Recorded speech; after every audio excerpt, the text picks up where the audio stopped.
اعوذ باللہ من الشیطان الرجیم، بسم اللہ الرحمن الرحیم۔ سامعین السلام علیکم ورحمۃ اللہ وبرکاتہ۔ آج ہمارا موضوع ہے ذی الحجہ کے 10 دن، کہ ان ذی الحجہ کے 10 دن کی کیا فضیلت ہے۔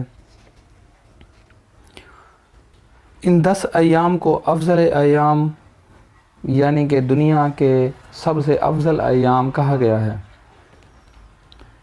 کہ اللہ تعالیٰ نے ان دنوں کی راتوں کی قسم کھائی ہے۔ علماء نے لکھا ہے کہ حاجی کے حق میں یہ 10 راتیں شب قدر کے مانند ہوتی ہیں، چنانچہ وہ ذی الحجہ کے روزے رکھے، رات کو عبادت کرے اور اپنے رب سے مانگے۔ حدیث شریف کا مفہوم ہے کہ آپ صلی اللہ علیہ وسلم نے فرمایا، اللہ کی عبادت کے لیے ان 10 دنوں سے اور ان 10 راتوں سے بہتر کوئی زمانہ نہیں۔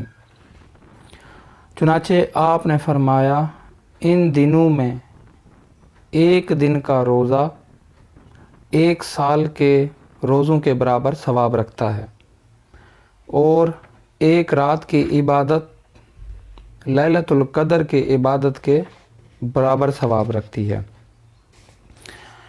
ایک اور جگہ حدیث شریف کا مفہوم آتا ہے کہ آپ صلی اللہ علیہ وسلم نے فرمایا، ان 10 دنوں میں جہاں عمل اللہ کو بہت ہی محبوب اور پسند ہے، وہاں عظمت کے اعتبار کے ساتھ یہ 10 دن اتنے عظیم بھی ہیں کہ ان 10 دنوں میں کیا گیا عمل بھی اللہ کے ہاں بہت عظمت والا بن جاتا ہے۔